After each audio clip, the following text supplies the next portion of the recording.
classroom. And I am your African history classroom host, Professor Hicks. And wonderful to be, well, first to be alive another day in God's wonderful kingdom. And also glad to see you folks back again. All right, so without much political, well, I can get into my political monologues. I'm not going to do that today. We want to deep dive into this topic because it needs to be done. All right, and for those who are viewing me, Ashe, welcome all, and let's get right to it.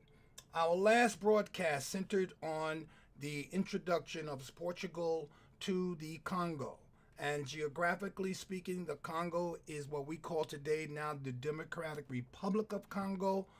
And you have another country called Angola. And today we have also another country called the Republic of Congo.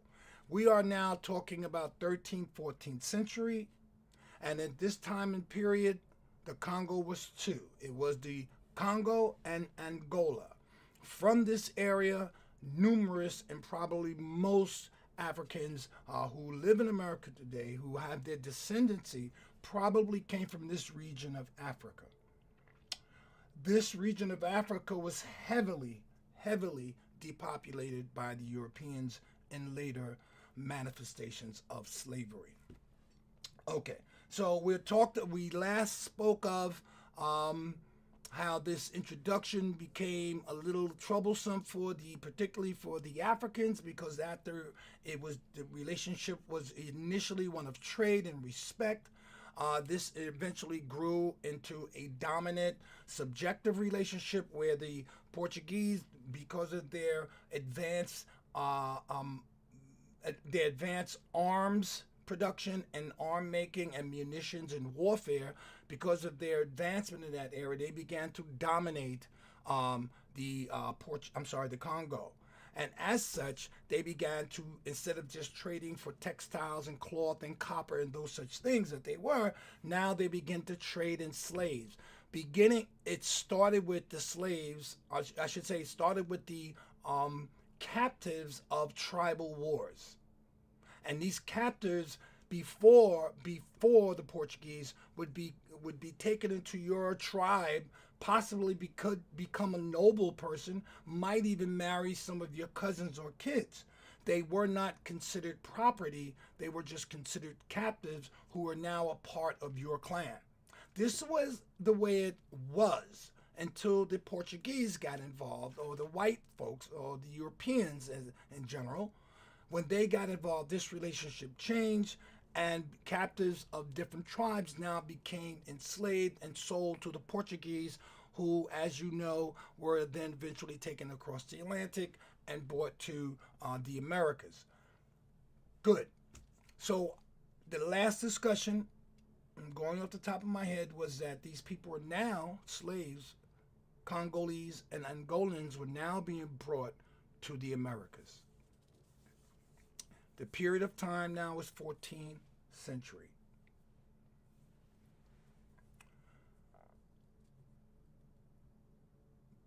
The United States was one stop. Cuba was another stop. Haiti was another stop. And finally, Colombia and Venezuela were the stops. These were the four stops that this group of Africans mainly were found in. And today their descendants are there now. For example, let's take, I didn't mention Brazil, did I? That's so important because Brazil is the most important. Well, let's take Brazil since I forgot to mention it. All right, so Brazil, outside of any other country in the world, has more Africans from Africa in it than any place else on the planet.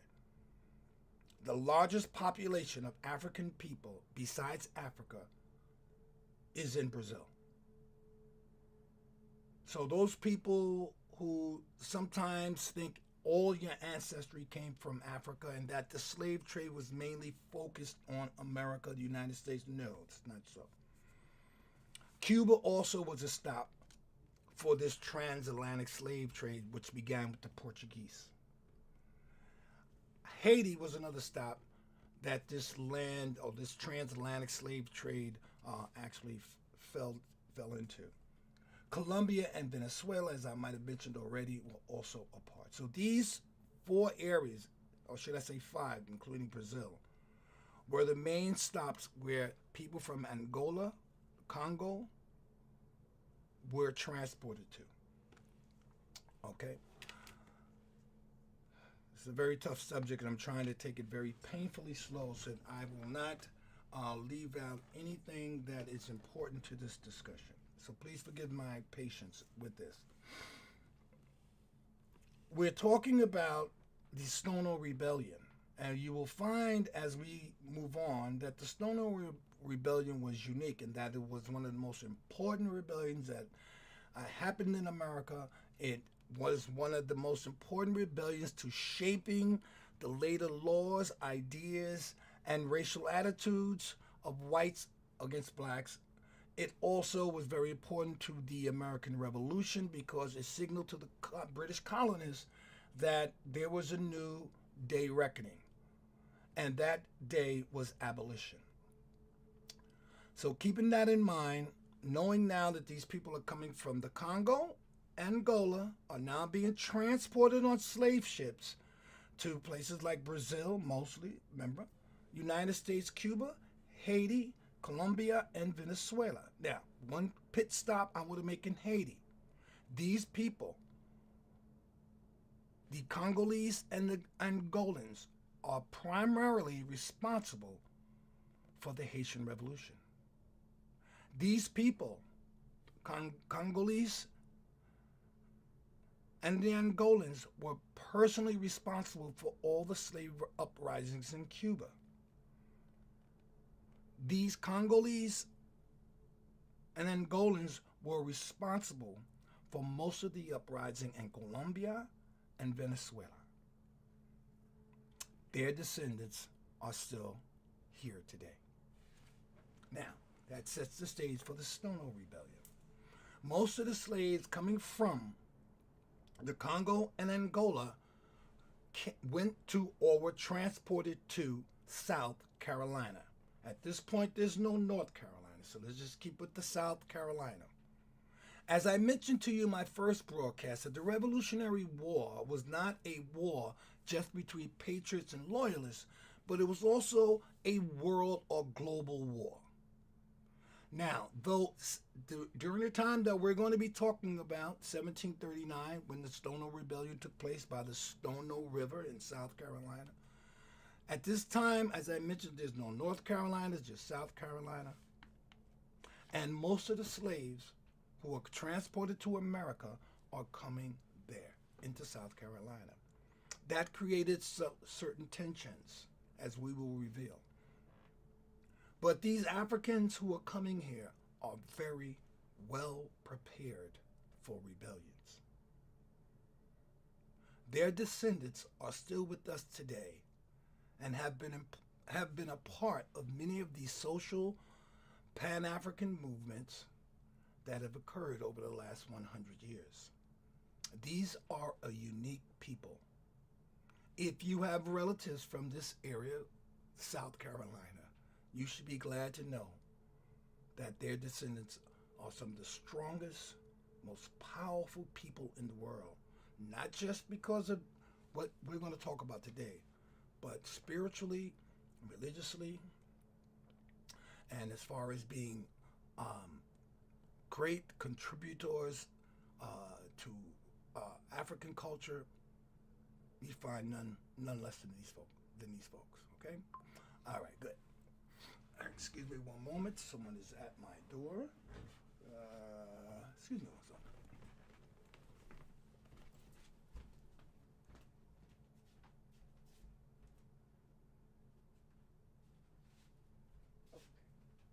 All right, back. All right, that was the first. That was the first. Okay. All right, so this is probably going to be more than my 25 to 30 minute version, but we're going to deep dive. I'm going to get you there, I promise, all right? So, again, I'm going very slow and methodical here. It's very important, the Stono Rebellion. Now, again, the context is that the semi-quincentennial is going to be coming on in July the 4th, 2026, and this country is going to be celebrating like crazy because of its accomplishments of 250 years of union based on the signing of the Declaration of Independence. Now, that does not include the 400 years of slavery that my people have gone through. That's fine. We know it's 400. We can count. But it's their union. So let me just be very specific to this. 250 years from 1776 to 2026 is where they're counting. And that should, based on my math that I did a little earlier, should be 250 years. And they call that the semi-quincentennial. And they're celebrating basically the signing of the Declaration of Independence.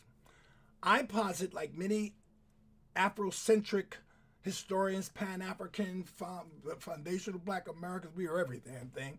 I posit that we had it better before the signing of the Declaration than we did after.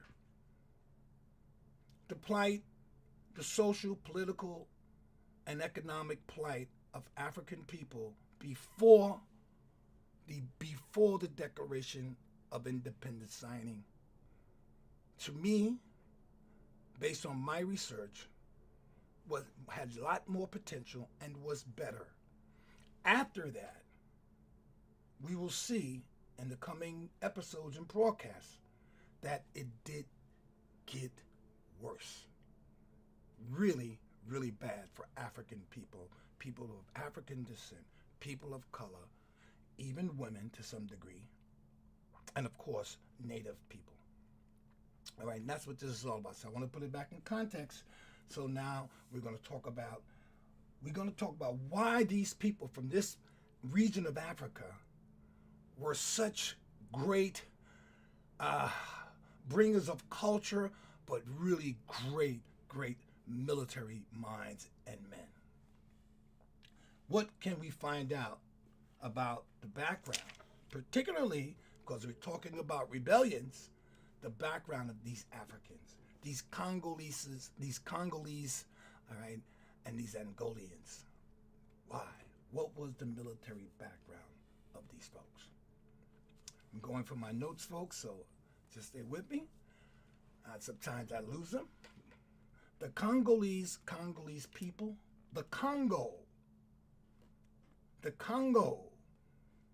and the Congolese people, many of whom were taken into slavery, later involved in events like the Stono Rebellion, that's what our focus is, came from a highly militarized, organized African kingdom. Yes, not everything you see on TV with us always in these, the backwoods, and we catching mice and spearing animals and running around with half of clothes on and ragged sneakers and no teeth. Yes, these are the things that they want you to focus on. They want to set that mind and that image in you that this is what you are. And I appreciate documentaries, but never do we see documentaries about what we're going to talk about today. That's what makes Professor Hicks' class very unique. So again, just going to repeat myself, the Congolese people, this is what we're talking about right now. And remember, they're almost as similar as the Angolan people, but I don't want to go there because I don't want anyone who ethnically to hear this and think I'm, no, I'm not mixing eggs with grits. Okay? All right, so many of whom were taken into slavery, later involved in events like the Stono Rebellion, came from highly militarized, organized African kingdoms with centuries of warfare, diplomacy, and European contact. Their military background is one of the key reasons enslaved Congolese and Angolians in the Americas were so capable and disciplined. And here's a breakdown. So the military background of the Congolese and the kingdom of Congo, because the kingdom represented many different ethnic groups, and so we want to be fair to everyone. So we're talking about the period between 13 to about 1800s, okay? But we're not going to cover all the way to the 1800s today. So number one is a centralized kingdom with standing armies. The Congo was not a village society. That's why I just mentioned to you about that. You know, these documentaries you see on these channels today, since there's 1,000 of them, many times PBS, showing our folks, you know, with loincloths on, with bows and arrows, still, you know, doing the things we did in ancient times. Wonderful. But we need to see other things like this: a centralized kingdom with a standing army. A standing army means that, well, without getting too wordy, what our United States Army is standing at the ready to be militarized, to be taken to anywhere where, or be able to take action wherever you are. That's a standing army. They're ready to go. So they had the centralized state, and part of the centralized state was a standing army. It was no village society. No village society. A ruling king. This king was known as a Mani Konga, a Mani Kongo. Mani Kongo. Mani means Lord in their language. This central state also had provincial governors. That means that small areas, small provinces had governors or people controlling them who worked for the central government. They had a bureaucracy. Think about having a municipality like we have in New York. They have a board of education. They have a police force. They have political leaders who are at the heads of those bureaucracies. Okay, they also had a permanent military units. These are all Africans we're talking about, folks. The kingdom frequently mobilized large coordinated armies, sometimes estimated in the tens of thousands. Long military tradition. The Congo's military tradition goes back centuries and included warrior training. Young men were trained in shield formations, spear and sword combat, ambush tactics, rapid marching. They had an elite warrior class. Some Congo nobles and warriors had lifelong military roles. In other words, once you joined or became a part of the military, that was your life. And everything about militarism surrounded you. Then they have regional campaigns. So I just want to break that down because I don't use language that we're not. So regional meaning that they were fighting different areas, or let's say in New York they have the Bronx, Brooklyn, Staten Island. So these regions would be fighting against each other, having tribal warfare. The Congo fought wars with Ndongo. These are the regions in Congo. Lunda, Tio and Zico, Portuguese, so they fought for hundreds of years, and internal claimants in civil war. So what does that mean, internal claimants? Meaning that in the wars, if you claimed something, somehow you had to trade with it, or you possessed it, or you gave it back based on a treaty. All right? Don't need to know too much about that. That's basically what it is. This created generations of experienced soldiers, of course. If this is what your society is basically doing besides trading, dominating, you wind up with experienced soldiers, of course. Early adaptations to European warfare. Now here you can deduce that the Portuguese now have entered the Congo, and they're having trading relationships with them. They're having cultural relationships with them. And in that fact, and in that particular instance, I'm talking religion. The Congolese accepted the Christian religion wholeheartedly. They converted in the thousands. But the conversion was top down, not bottom up. Why is that important? Because if I'm the king and I tell you to become a Catholic, you're going to do it. If it was a popular acquisition of a conversion, it would mean that the people might have overthrown the king because they loved this religion So we're talking about a king who's imposing this religion on his populace. Now, you should understand that Christianity is nothing but an African religion anyway. So, in essence, they were just readopting what they were doing anyhow. But at this time, I'm not sure if that awareness or consciousness was at that level. But I'm going to assume it was. So, early adaptation to European warfare. The Congolese had contact with Portugal as early as the late 1400s. I would even go extended to 1300s. By the 1500s and 1600s, they were already using, talking about Congolese, firearms. Remember, even some of those in people living in places like, let me get a European, let's take Italy.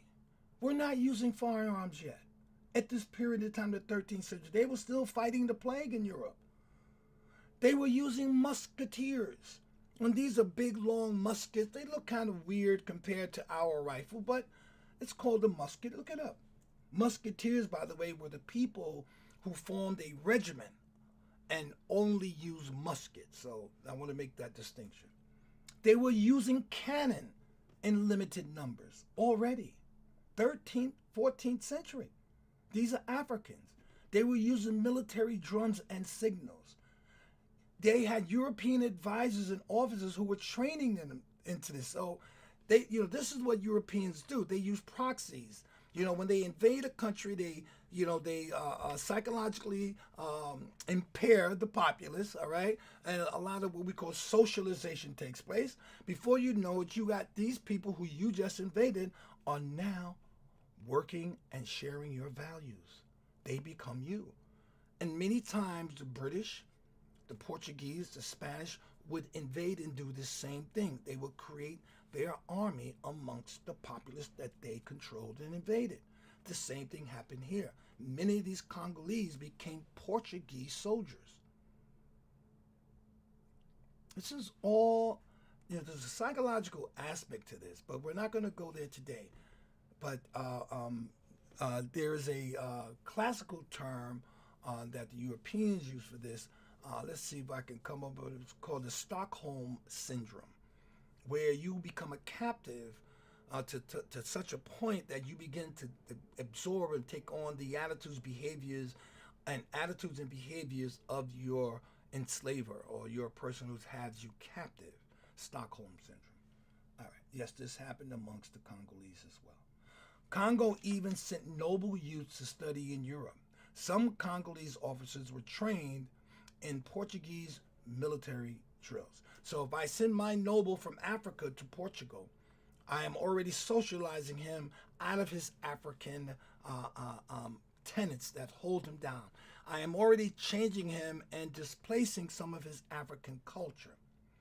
But because religion is such a staple to African people, this didn't occur, should I say, collectively to the Congolese and the Angolan people. This did not happen to them.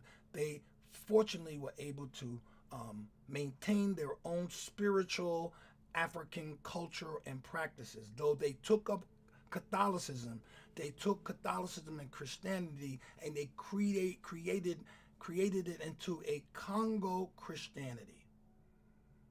They did not practice that Christianity as many other Europeans did.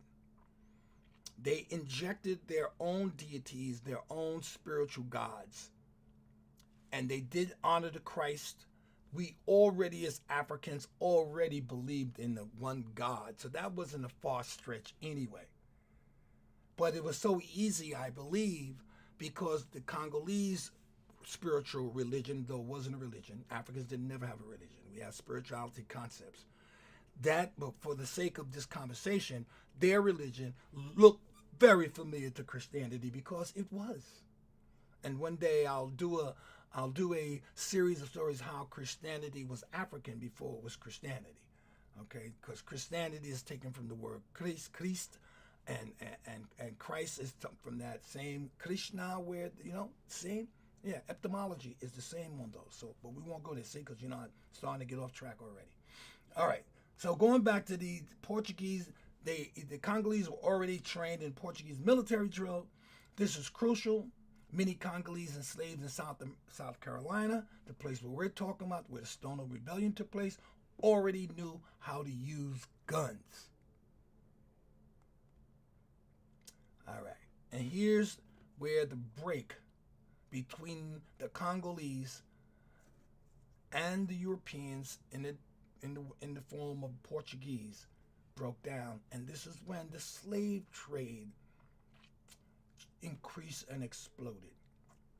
The Battle of Mwila, 1665, a major example of Congo's military capability.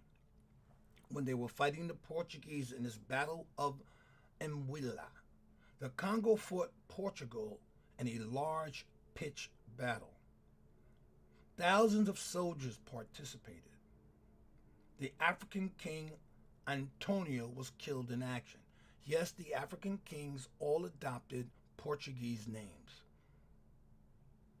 After this defeat, civil war erupted. Civil war in the Congo. I want to be very clear. Spreading even more training throughout society. So civil war broke out because once you are defeated by the Europeans, now you turn on yourselves, because the Europeans are going to fuel these wars by giving one group who historically fought against another group. And one group might get weapons and the other group might not, or vice versa. By now having no central authority, as in any country, when the central authority breaks down, you go into small factions and small groups. And this is what is happening now, creating the civil war in the 14th century in the Congo. Thousands of war captives from these conflicts were sold into the Atlantic slave trade. Many ended up in the countries I mentioned before, South Carolina, Brazil, and the Caribbean. The Congolese were Catholic for centuries, Christian since the 1400s. We mentioned it, so if it sounds redundant, it's okay. Redundant helps you learn. Their Christianity, now I mentioned that, had a little different. It was practiced differently. Their Christianity, the Congolese Christianity, had holy symbols. Yes, it could be a little statuette of one of their gods portrayed in a Catholic cover. Okay. They had war banners. War banners were something that they had traditionally from their own military experience by showing what tribe and what group, identifying who they are during war or pre-war. Drums. They had drums. Drums were a part of the Catholic Congo mixture. Drums were also used as a communication between members of a tribe and communication between members during war strategies. Crosses used in battle, coming with the cross of Christ as you entered battle. And then priest blessings. This is what the Europeans did in Europe. So they brought it to the Congo, and they would have the priests, many times would be black, who would be blessing these armies before they went into battle. This military religious identity was visible at Stono, at the Stono Rebellion, which we're going to get to, where rebels carried a banner. They beat drums. They marched in formation. They used the word liberty. Now, liberty was a word that was used in Africa probably before the Europeans did. But of course, they didn't have a word as liberty for us. It was in the Congo language, a term that was common in the Congo's in their political culture. Remember, you got social, political, and economic. Everything revolves around those three things. Remember that, folks. Whatever you're looking at, any type of historical anything, think politically, economically, and socially. Socially meaning the people, politically meaning the politics in the government, and economically meaning your means of living. Okay, it doesn't have to always be money.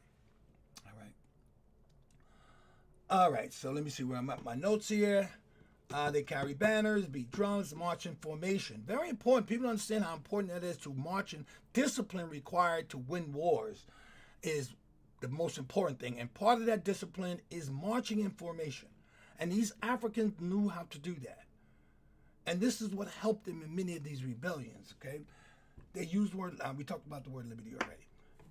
Skills enslaved Congolese brought with them to the Americas. Now here we go where we left off in our last broadcast, talking about how these people coming from Congo were brought here now and where they went. We talked about that.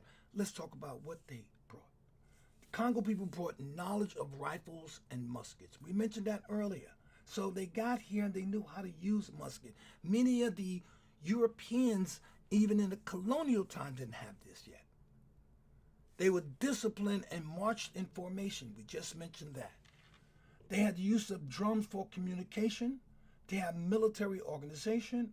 And their leadership, they had a tradition. Let me say it, a tradition in leadership.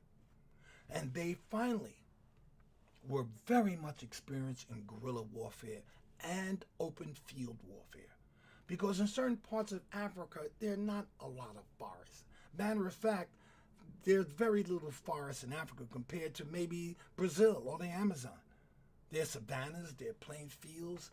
As you might have seen on some occasion, I happen to have gone to Africa, so I know what I'm talking about.